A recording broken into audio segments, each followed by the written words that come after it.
mitzvahs in this week's parasha, Parashas Behar, talks about when the person is in financial difficulty and he needs to sell some of his assets, some of his properties to make money. There's a mitzvah for someone to rebuy back these possessions and give it back to him.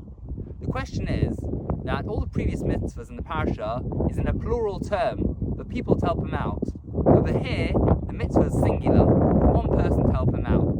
Why is this? The Alshich tells us the following answer. Often when a person is very well off financially, who's in a higher prestigious position, he has many friends, everyone's looking to help him out. It's like when the Rosh Yeshiva comes to town, he has 20 people offering to pick him up from the airport. But a simple person, he'll need to take an Uber. That's what the Pasuk's telling us over here.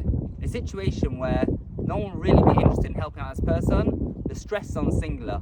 Every single person needs to make it their obligation to help him out. Don't run away from him at this point.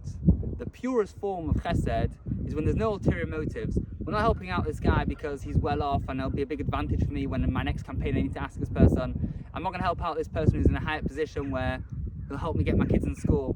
We help out people because that's what we're supposed to do, and that's what we can learn from this week's parasha, this pasuk.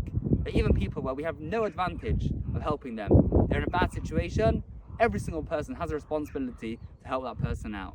This reminds me of the following story. There's a few people having a conversation, and one person piped up with a hypothetical question, asking if you could have a meal with 3 people from who's alive, someone who's already dead. You could have a meal with anyone, who would it be with? And one person said Moshe Rabbeinu, David HaMelech, and some people which said some big celebrities. And there was a Gozel presence there, and he said if I can give a meal to 3 people, I'll find 3 poor people and I'll feed them.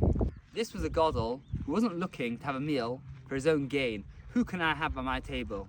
He's always thinking about other people. If I can have a meal and I can have 3 people there, what an opportunity to feed 3 poor people which are desperate for a meal. And really, that is the message. We're not looking to do chesed and help others to help ourselves. We're looking to do chesed to actually help people in need. On Sunday, we'll be celebrating Lag BaOmer. This is when Rabbi Akiva's Talmidim stopped dying. The Talmidim died because they didn't respect one another. Let's start at this point, take the message from this week's Edra, to respect one another, help one another. Doesn't matter who the person is, we should always care and look after our brothers.